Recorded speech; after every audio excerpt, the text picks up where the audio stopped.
ஜெய் சாயிராம். தொடர்ச்சியாக பிரச்சனைகள் வந்து கொண்டே இருக்கும் பொழுது நமக்கு மட்டும் ஏன் இப்படியெல்லாம் நடக்கிறது என்று யோசிக்கிறோமே தவிர நாம் என்னவெல்லாம் செய்தோம் என்பதை யாருமே யோசிப்பதே இல்லை. ஜெய் சாயிராம். ஜெய் ஜெய் சாயிராம். நம்ம சாயன்பர்கள் எல்லாரும் எப்படி இருக்கீங்க? எல்லாரும் நல்லா இருப்போம். ஓம் சாயிராம். என் அன்பு பிரியமே, பொய்யான வார்த்தைகளை எப்பொழுதுமே நம்பிவிடாதே. அப்படியே நம்பிவிடாதே. உன்னுடைய வாழ்வையே இழக்கும் சூழ்நிலை உனக்கு வந்துவிடும். ஆம் என் குழந்தா, உன்னுடைய நேரம் மிக மிக நன்றாக இருக்கிறது. உன் நேரம் நன்றாக இருந்தால் நிச்சயமாக நீ இதை பார்ப்பாய் என்று உன் அப்பாவிற்கு நன்றாகவே தெரியும். நான் உன்னுடைய அருகில் இருப்பதை உணர்ந்து கொள்ளும் நேரமும் உனக்காகவே வரும். ஆனால் பொய்யான வார்த்தைகளை மட்டும் எப்பொழுதுமே நம்பிவிடாதே. வெகு நேரமாக உனக்காகவே நான் இங்கு காத்து கொண்டிருக்கேன் என் பிள்ளையே. நம்பவே கூடாதவர்களையெல்லாம் அப்படியே நம்பி விடுகிறாய். வாழ்க்கையில் ஏமாந்தும் விடுகிறாய். சில சமயம் நம்ப வேண்டிய நல்லவர்களையெல்லாம் மிக சுலபமாக இழந்தும் விடுகிறாய். யாரையுமே எளிதாக புரிந்து கொள்ள முடியாததுதான். அது மிக மிக கடினமானதுதான். ஆனால் புரிந்து கொண்டால்தான் உண்மையான அன்பும் நம்பிக்கையும் பிறக்கும் என்பதை புரிந்து கொள். ஒருவர் மீது நீ கண்மூடித்தனமாக நம்பிக்கை வைக்கும் பொழுது, அந்த நம்பிக்கையை அவர்கள் மீது வைக்கும் பொழுது அது துரோகமாக மாறினால் அது உனக்கு ஆறவே ஆறாத கஷ்டங்களை உன் மனதிற்கு தந்துவிடும் என்பதை புரிந்து கொள். அப்படியே அனைவரையும் நம்பிவிடாதே. உன்னை போல் உன்னை சுற்றி இருப்பவர்களும் நல்லவர்களாகவே இருந்திருப்பார்கள் என்பதை நினைத்து விடாதே. அப்படி நினைத்து விட்டால் கடைசியில் காயப்பட்டு நிற்பது நீயாகத்தான் இருக்கும்.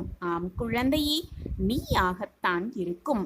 நீ செய்கின்ற புண்ணியம் கூட சில நேரங்களில் பலம் தராமல் போய்விடலாம். ஆனால் நீ செய்கின்ற பாவம் ஒரு நாளும் உன்னை தண்டிக்காமல் விடாது என்பதை மறந்து விடாதே. எந்த நிலையிலும் யாருக்கும் எந்த பாவத்தையும் மட்டும் செய்துவிட நினைக்காதே. உன்னை சுற்றி இருப்பவர்கள் அனைவரையுமே அனுசரித்து செல்ல கற்றுக்கொள். உனக்கு கிடைத்திருக்கும் இந்த பொக்கிஷமான வாழ்வை நேசித்து வாழ பழகிக்கொள். வாழ்க்கை சில காலம்தான் என்பதை எந்த சூழ்நிலையிலும் மறந்து விடாதே என் பிரியமே. உன்னை சுற்றி இருப்பவர்களையும் நேசிக்க கற்றுக்கொள். அது நண்பனாக இருந்தாலும் சரி, எதிரியாக இருந்தாலும் சரி. ஆம் என் குழந்தா, உன்னுடைய நண்பன் உன்னுடைய வெற்றிக்கு எப்பொழுதுமே துணையாக இருப்பான். எதிரிதான் உன்னுடைய வெற்றிக்கு காரணமாக இருப்பான் என்பதினால்தான் அனைவரையுமே நேசிக்க கற்றுக்கொள் என்று உன் அப்பா உனக்கு அறிவுரை கூறுகிறேன். என் அறிவுரைப்படிதான் நீ எப்பொழுதும் நடந்து கொண்டிருக்கிறாய். அது எனக்கு நன்றாகவே தெரியும். ஆனால் சில சமயம் உன்னுடைய வேதனைகளாலும் போராட்டமான சூழ்நிலையிலும் உன் மனம் எதையுமே ஏற்க முடியாமல் தவித்து கொண்டிருப்பதையும் உன் அப்பா நன்றாக அறிந்து வைத்து கொண்டிருக்கிறேன். எந்த நிலையிலும் நீ நீயாக இருக்க கற்றுக்கொள். ஆம் என் குழந்தையே, நீ நீயாக இருக்க கற்றுக்கொள். மற்றவர்களுக்கும் உன்னை சுற்றி இருப்பவர்களுக்கும் உன்னை பிடிக்கவில்லை என்பது உன்னுடைய தவறு அல்ல என் குழந்தா. அது அவர்களுடைய பிரச்சனை, அவர்களுடைய மனோபாவம். உனக்குள் ஆணவம் மட்டும் தலை தூக்காமல், கோபம் மட்டும் தலை தூக்காமல் இருக்க பார்த்துக்கொள் என் பிரியமே. அவரவர் பிரச்சனையை அவரவர் பார்த்து கொள்ளட்டும். அப்படி நீ கோபமாகவும் ஆணவமாகவும் இருந்தால் அந்த கோபமும் ஆணவமுமே உன்னை அழித்துவிடும். இருந்தாலும் உனக்கென்று ஒரு தனி திமிர் எப்பொழுதும் உன்னிடம் இருந்து கொண்டே இருக்கட்டும். அப்படி இல்லை என்றால் உன்னை சுற்றி இருப்பவர்கள், வருபவர்கள், போபவர்கள் என்று உன்னை அலட்சியம் செய்து விடுவார்கள். அலட்சியம் செய்துவிட்டு போய்க்கொண்டே இருப்பார்கள். எனவே சுதாரிப்பாக இருக்க கற்றுக்கொள். கொஞ்சம் திமிராகவும் இருக்க கற்றுக்கொள். எந்த சூழ்நிலையிலும் சிரித்துக்கொண்டே கடந்து செல்ல பழகிக்கொள் என் பிரியமே. எந்த சூழ்நிலையாக இருந்தாலும் அப்படியே சிரித்துக்கொண்டே நகர்ந்துவிட கற்றுக்கொள். யார் கொடுக்கின்ற எப்பேற்பட்ட வழிகளும் உன்னிடம் இருந்து விலகிக் கொள்ளும் அந்த மனோபாவம் உன்னிடத்தில் இருந்துவிட்டால் நீ செய்த தவறுகளை நீயே சிந்தித்து பார்க்க கற்றுக்கொள் என் பிரியமே. எது வந்தாலும் நம்பிக்கையோடு இரு. எது வந்தாலும் பார்த்து விடலாம் என்ற தைரியத்தோடு இரு. நிச்சயமாக எனக்கு துணையாக அப்பா இருக்கிறான் என்ற நம்பிக்கையோடு இரு. உனக்கு ஒரு நல்லது நடக்கும். மிகப்பெரிய அதிர்ஷ்டத்தை நான் உனக்காகவே கொடுப்பேன். தவற விட்டு விடாதே என் பிரியமே. உன்னப்பா நான் உன்னோடு இருந்து கொண்டிருக்கும் பொழுது எதற்குமே நீ பயப்பட வேண்டிய அவசியமே இல்லை. நான் தான் உன்னோடு இருந்து கொண்டிருக்கிறேனே. பிறகு எதற்காக பயமும் போராட்டமும்? எப்பொழுதுமே கேட்பதோடு நிறுத்திக் கொள்பவர்களுக்கு மத்தியில் கேட்காமல் உபசரிக்கும் கரங்களின் உனக்கு கிடைத்துவிட்டால், அந்த கரம் உனக்கு கிடைத்துவிட்டால் எப்பொழுதுமே நீ அதிர்ஷ்டசாலிதான். ஆம் என் குழந்தையே, நீ அதிர்ஷ்டசாலிதான். நான் தேடி கண்டுபிடித்த பொக்கிஷம் நீதான். விட்டு கொடுப்பதும் கடைசி வரை விட்டு விலகாமல் இருப்பதும் தான் உண்மையான அன்பு என்பதை புரிந்து கொள். ஒரு நல்ல விவாதம் எங்கிருந்து ஆரம்பமாகிறது தெரியுமா என் பிரியமே? உன்னுடைய கருத்தை ஆழமாக சொல்வதில் கிடையவே கிடையாது. மற்றவர்களின் கருத்தை நீ ஆழமாக உள்வாங்குவதில்தான் இருக்கிறது அந்த சூழ்நிலை. ஆம் என் குழந்தையே, நீ சொல்வதை மற்றவர்கள் காது கொடுத்து கேட்க வேண்டும் என்று நினைப்பதில் எந்த ஒரு தவறுமே கிடையாது. தவறே கிடையாது. மற்றவர்கள் என்ன சொல்கிறார்கள் என்பதை நீ காது கொடுத்து கேட்க மறுப்பதுதான் தவறு என்பதை நான் உனக்கு சுட்டி காட்டுகிறேன். மற்றவர்கள் எதுவுமே சொல்லக்கூடாது என்று நினைப்பது, அப்படி நினைப்பது மிகப்பெரிய தவறு என்பதை புரிந்து கொள்.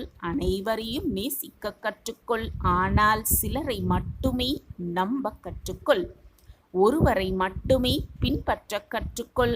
ஆனால் ஒவ்வொரு இடத்திலுமிருந்து, அனைவரிடத்திலுமிருந்து ஒவ்வொரு விஷயத்தையும் கற்றுக்கொள். சகலவிதமான சௌபாக்கியத்தையும் பெறப்போகிறாய். இதுவேதான் உன்னுடைய காலம். இதுதான் உனக்கான காலம். நீ விரும்பியது எல்லாமே ஒவ்வொன்றாக நிறைவேறும் காலம். எனவே இனி நீ சந்தோஷமாக இருக்கலாம். அதே சந்தோஷத்தோடு, நிம்மதியோடு, நம்பிக்கையோடு இதை முழுவதுமாக கேட்டுப்பார். உன் வாழ்வில் நடைபெறப் போகும் ஆச்சரியங்களுக்கும் அற்புதங்களுக்கும் உன் சாயப்பா நானே பொறுப்பு. என் அன்பு பிள்ளையே, கோபத்தை முதலில் குறைத்துக்கொள். அகங்காரத்தை உன் மனதிலிருந்து ஒழித்துவிடு.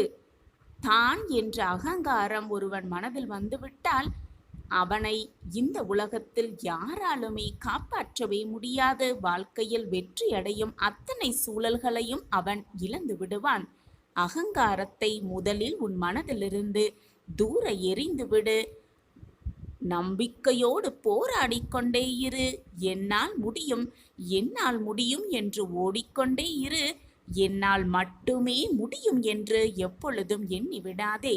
இந்த உலகத்தில் உள்ள அனைவருக்கும் ஒவ்வொருவருக்கும் ஒவ்வொரு தனி திறமை இருக்கத்தான் செய்கிறது. அவரவர் திறமைக்கேற்ப அவரவர் வெற்றியை அவர்கள் வசம் ஆக்கிக்கொள்ள வேலையை செய்து கொண்டுதான் இருப்பார்கள்.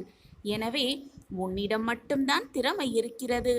என்னால் மட்டுமே அதை சாதிக்க முடியும், நான் மட்டுமே வாழ்ந்து காட்ட முடியும் என்ற அகங்காரம், தற்பெருமை உன் மனதில் இருக்கவே கூடாது. அப்படி இருந்தால் அது உன் வாழ்க்கைக்கு மிகப்பெரிய கெடுதலாகவே முடிந்துவிடும். தைரியமாக இரு. அகங்காரத்தோடு இருக்காதே. சாயப்பா இருக்க உனக்கு ஏன் மனக்கவலை? அழகான மலர்களும் அன்பான விலங்குகளும் சூழ்ந்த அடர் வனத்தில் நெடுங்காலமாக ஆன்மீக தவம் புரிந்து கொண்டு ஞானியான துறவி ஒருவர் வாழ்ந்து கொண்டிருந்தார். அவரை காண மக்கள் விரும்பினாலும் முற்றும் துறந்தவரான அவர் ஊர் வாழ்க்கையை விரும்பாததினால்தான் யாரையுமே காண விரும்பாமல், யாரையுமே சந்திக்க பிடிக்காமல் சிந்தனை முழுவதும் சிவனே என்று வாழ்ந்து வந்தார் அந்த துறவி. ஆனாலும் அவரின் தவ வலிமையால் அவரின் புகழ் எப்படியோ மக்கள் எல்லாரிடமும் பரவியது. அவரின் பெயரே வனத்துறவி அப்படின்னு ஆனது. அந்த வனத்தில் பக்கத்தில் இருக்கும் ஒரு ஊரில் வசித்து வந்தான் ஒரு இளைஞன். இறை சிந்தனை மிகுந்து துறவியாகும் ஆர்வத்தில் இருந்தான் அந்த இளைஞன். வனத்துறவியை பற்றி கேள்விப்பட்டு அவரையே தன்னுடைய குருவாக ஏற்க விருப்பமும் கொண்டான் அந்த இளைஞன். வனத்திற்கு சென்று துறவியுடன் தங்கினான். அவர் பாராமுகம் காட்டினாலும், அந்த இளைஞனை பார்ப்பதே அவர் தடுத்து நிறுத்தினாலும் கூட அவருக்கு தேவையான சேவைகளை செய்து அவரின் மனதில் இடம் பிடித்தான் அந்த இளைஞன். இருவரும் குருவும் சீடனுமாக நிறைய விஷயங்களை பகிர்ந்து கொண்டாங்க. ஆன்மீக வாயிலாக குருவுடன் ஒத்துப்போன இளைஞனால் தான் பிறந்த இனத்தின் மீது கர்வம் கொண்டிருந்த துறவியையும் பிறரை அவர் தாழ்வாக நினைப்பதையும் அவனால் ஏற்றுக்க முடியவே இல்லை. எப்படியாவது தனது குருவின் உயர்வு தாழ்வு எண்ணத்தை, அகங்காரத்தை அழிக்க வேண்டும் அப்படின்னு நினைத்தான் அந்த இளைஞன். அதற்கான நாளும் நெருங்கியது. ஒரு முறை துறவிக்கு ஈசனை வணங்க வேண்டும் அப்படிங்கிற ஆவல் பிறந்து, அதற்காக துறவியும் இளைஞனும் காட்டை விட்டு வெளியேறி ஒரு ஊர் பக்கமாக போய் ஈசனை வணங்கலாம் அப்படின்னு புறப்பட்டாங்க. வழியில் பிறரிடம் பிச்சை கேட்டு வாங்கி அதை தான் உணவாகவே அருந்தி கொண்டிருந்தாங்க. அப்போதும் கூட உயர்வானவர்களை பார்த்தே பிச்சை வாங்கி உண்டார் அந்த துறவி. அதை கண்டு இளைஞன் ரொம்பவே வருத்தப்பட்டான். ஒரு இடத்தில் 2 பாதைகள் பிரிந்தது. எந்த திசையில் செல்லலாம் அப்படிங்கிற இருவருக்குமே தெரியவில்லை. 2 பேத்துக்குமே ரொம்பவே குழப்பமாக இருந்துச்சு. தோராயமாக ஒரு பாதையை தேர்வு செய்து 2 பேருமே சென்றாங்க. ஆனால் அது ஆள் நடமாட்டம் இல்லாத பாதையாக இருந்தது. வன விலங்குகளின் ஒலி கேட்டுக்கொண்டே இருந்துச்சு. ஒரு கட்டத்தில் இருவருக்கும் பசி, களைப்பு, சோர்வு எல்லாமே ஏற்பட்டது.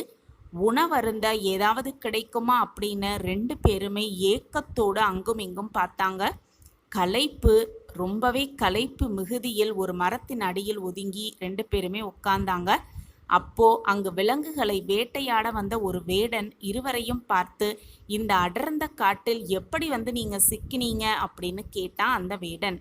விவரம் அறிந்து கொண்ட வேடன் துறவியையும் இளைஞனையும் தன்னுடைய குடிலுக்கு அழைத்து சென்றான். இளைஞன் ரொம்பவே உற்சாகமா போனான். ஆனா துறவி வேண்டா வெறுப்பாகத்தான் உடன் சென்றார். ஏனென்றால் வேடன் தாழ்ந்த இனத்தை சேர்ந்தவன் அப்படிங்கிறது துறவிக்கு நல்லாவே தெரியும். பசி மயக்கத்தில் இருந்த துறவிக்கும் இளைஞனுக்கும் வேடனின் மனைவி சூடான உணவை பரிமாறினாங்க. நன்றி உணர்வோடு அந்த இளைஞன் அந்த உணவை ரசித்து சாப்பிட்டு கொண்டிருக்க, துறவி மட்டும் வேறு வழியே இல்லாமல் வேண்டா வெறுப்பாக அந்த உணவை உண்டார். பசி தீர்ந்ததும் சரியான பாதையில் அவர்கள் இருவரையும் வேடன் அனுப்பி வைத்தான். செல்லும் வழியில, என்ன இளைஞனே, உன்னுடைய பசி தீர்ந்ததா அப்படின்னு கேட்டார் குரு. உடனே அந்த இளைஞன், குருவே, அற்புதமான ருசியோடு அருமையான வெல்லம் போன்ற உணவு அப்படின்னு பதிலளித்தான் அந்த இளைஞன் தன் குருவை பார்த்து. உடனே குரு, பசியில உனக்கு ருசி கூட தெரியல, வேட்டையாடிய உணவை கொண்டு சமைத்ததோ என்னவோ நல்லாவே இல்லை, துர்நாற்றம், முகம் சுளித்தபடி இருந்துச்சு அந்த உணவு, அதை போய் வெல்லம் போல் இருந்துச்சு அப்படின்னு சொல்றியே அப்படின்னு துறவி கேட்டாரு. பசிக்கு உணவிட்டவர்களுக்கு நன்றி சொல்லாவிட்டாலும் பரவாயில்ல, இழிவாக பேசாமல் இருக்க துறவிக்கு தெரியலையே அப்படின்னு ரொம்பவே வருத்தப்பட்டான் அந்த இளைஞன். துறவி மீண்டும் பேச துவங்கினார். சரி, நீ சாப்பிட்ட உணவை வெளியேற்று, அது வெல்லமாக வருகிறதா, வேறு ஏதாவது வாரி வருகிறதா அப்படின்னு பார்ப்போம் அப்படின்னு சொன்னார் அந்த துறவி. குருவின் கட்டளையை மீறாத சீடனாய் அந்த இளைஞன் மூச்சையெல்லாம் இழுத்து பிடித்து உண்ட உணவின் சிறு பகுதியை வெளியேற்றினான். அப்போ துறவி அதிர்ந்தே போனார். காரணம், வெல்லம் கலந்த பாயசமாக வந்தது அந்த உணவு. உடனே அந்த இளைஞன் சொன்னா, குருவே பார்த்தீங்களா, நான் சொன்னது சரிதானே அப்படின்னு இளைஞன் சொன்னா.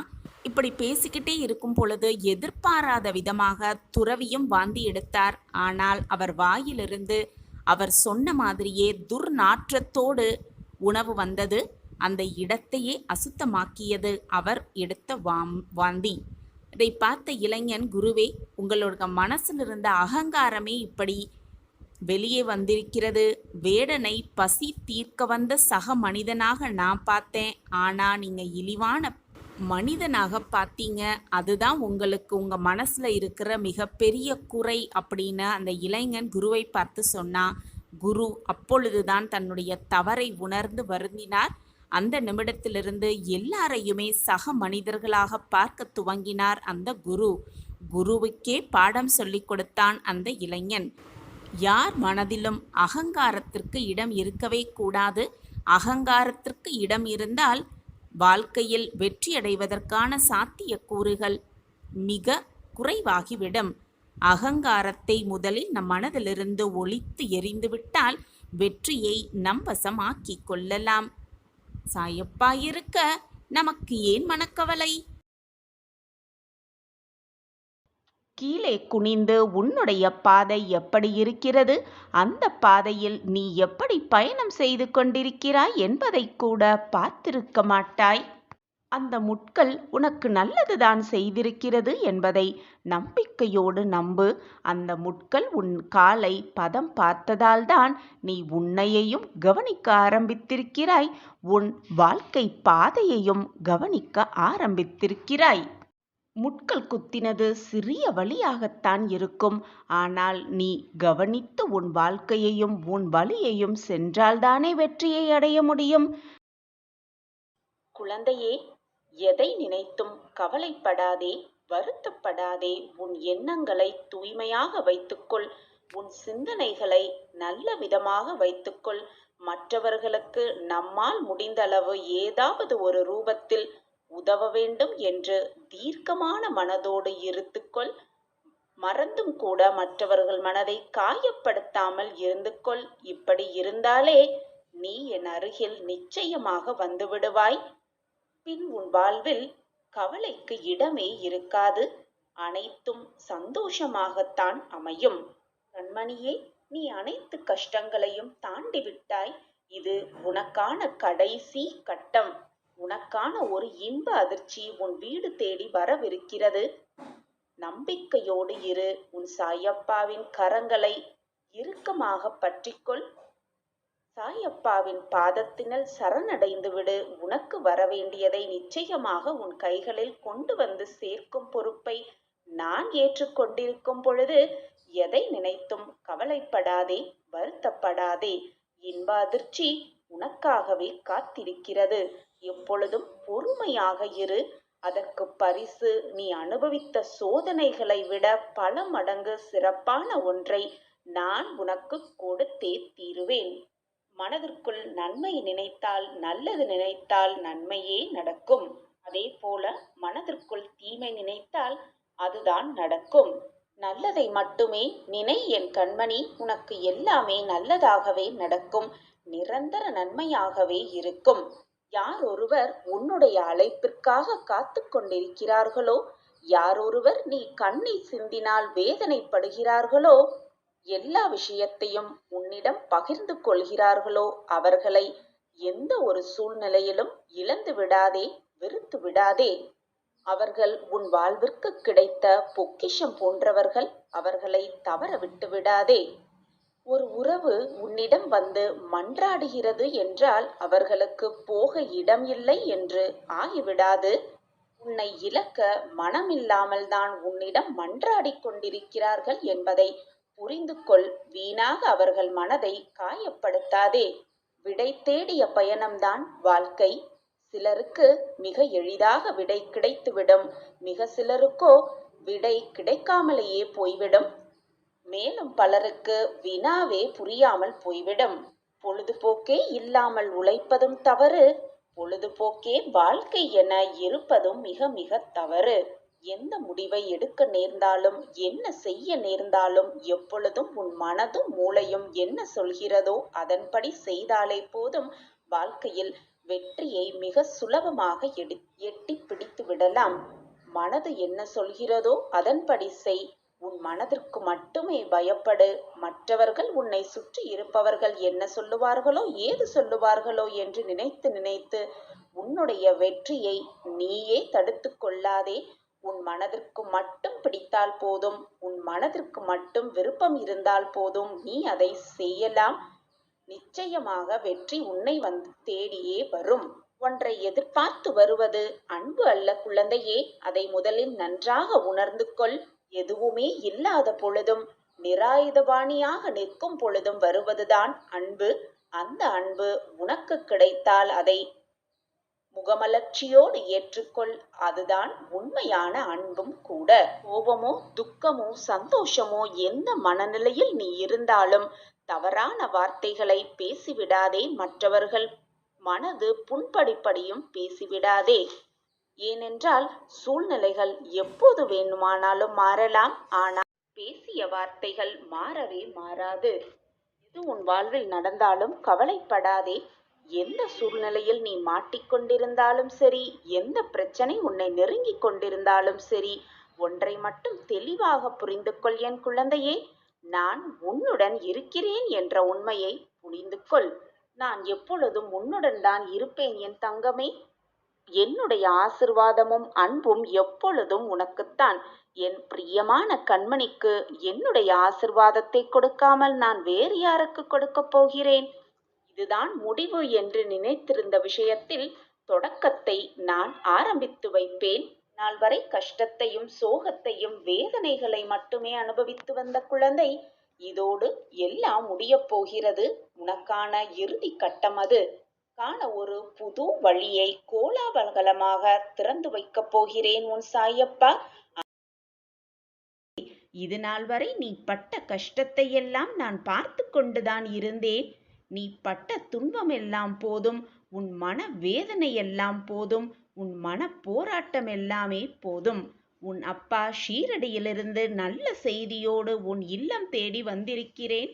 இந்த வியாழக்கிழமை அற்புதமான நாளில் உன்னுடைய கஷ்டம், கவலை, துன்பம், மன வருத்தம், வேதனை எல்லாம் பறந்து விடப் போகிறது. உன் அப்பா நான் இருக்கிறேன். என் வார்த்தைகளின் மீது நம்பிக்கை வை. அனுதினமும் எது நடந்தாலும் என்னையே உன் மனதார நினைத்து கொண்டிருக்கிறாய். அப்படி இருக்கையில் உன்னை கஷ்டப்படவோ வேதனைப்படவோ துன்பப்படவோ விட்டுவிட்டு நான் அப்படியே இருந்து விடுவேன் என்று நீ நினைக்கிறாயா? உன் மனதை முதலில் மாற்றிக்கொள். என் மீது இருக்கும் நம்பிக்கையை இழந்து விடாதே. அது மட்டுமல்லாமல் என்னையே, உன் அப்பாவையே நம்பிக்கை இல்லாமல் பார்க்காதே. உன் வாழ்க்கையை மீட்டெடுப்பேன் சர்வ நிச்சயமாய். இது உன் வாழ்வில் நடந்தே தீரும். இனி உன் வாழ்வில் நடக்கும் அனைத்தும் நீ உன் வாழ்வில் உயரும்படியாகத்தான் இருக்கும். ஏன் நம் வாழ்க்கையில் மட்டும் சாயப்பா ஒன்றுமே செய்யவில்லை என்று நினைக்கிறாய்? அப்படி தவறாக நினைத்து விடாதே. நான் உனக்காகத்தான் அனைத்து வேலையும் செய்து கொண்டிருக்கிறேன். உன் வாழ்வை மாற்ற, உன்னை நல்வழியில் செலுத்த, நல்ல பாதையில் உன்னை அழைத்து செல்ல, உன் கர்மாவின் வலிமைகளை குறைக்க என்று அனைத்து வேலைகளையும் உனக்காகவே உன் அப்பா இங்கு பார்த்து கொண்டிருக்கிறேன். உன் வாழ்வில் திருப்பங்கள் வரும் பொழுது அதை உன்னால் புரிந்து கொள்ள முடியும், உணர்ந்து கொள்ளவும் முடியும். உன் அப்பாவின் சக்தி என்ன என்பது இனி நீ புரிந்து கொள்வாய், உணர்ந்து கொள்வாய். நீயே வியக்கும்படியான என்னுடைய ஆசிர்வாதம் உனக்கு கிடைக்கும். நீயே வியக்கும் வண்ணம் உன் வாழ்வில் பல மாற்றங்கள் நிகழும். நீயே அதிசயிக்கும் வண்ணம் உன் வாழ்வில் பல அற்புதங்கள் நிகழும். உன் சாயப்பா என் செல்லமான கண்மணிக்காக அனைத்தையும் செய்வேன், செய்தே தீருவேன். தெரியும், நாம் எடுத்து வைக்கும் ஒவ்வொரு அடியும் அவர் கொடுத்ததுதான், அவர் அளித்ததுதான். யாருமே பார்க்காத இடத்தில் கூட நம் சாயப்பா நம்மை கவனிப்பார் என்று தெரிந்து கொண்டாலே போதும். யாருமே செய்து கொடுக்க முடியாத உதவிகளையும், யாருமே தீர்க்க முடியாத பிரச்சனைகளையும் சாயிநாதர் கொடுப்பார், தீர்த்து முடிப்பார். யாரிடமே கேட்டு கிடைக்காதது சாயியிடம் கேட்டால் நிச்சயமாக கிடைக்கும். இதோ இன்று கூட சாயப்பா வரங்களையும் ஆசிர்வாதங்களையும் வாக்குகளையும் நமக்கான வரங்களையும் அள்ளி அள்ளி கொடுக்கவே வந்துள்ளார். சாயப்பாவிடம் கை நிறைய பெற்றுக்கொள்ளலாம். சந்தோஷமாக நிம்மதியாக வாழ்க்கையை வாழலாம். ஓம் சாயிராம். உன்னுடைய வாழ்வில் நீ எதை நினைத்தாலும், எது கிடைக்க வேண்டும் என்று விரும்பினாலும் அது உடனே உனக்கு கிடைக்க வேண்டும் என்று ஆசைப்படுகிறாய், விருப்பப்படுகிறாய். நாம் எது கேட்டாலும் கிடைக்கவில்லை, எது நடந்தாலும் நம் வாழ்வில் அது நலமாக இருப்பதில்லை. நமக்கு மட்டும் ஏன் இந்த வேதனை என்ற உன் மன குழப்பத்திலிருந்து, உன் மன வேதனையிலிருந்து முதலில் வெளியே வா.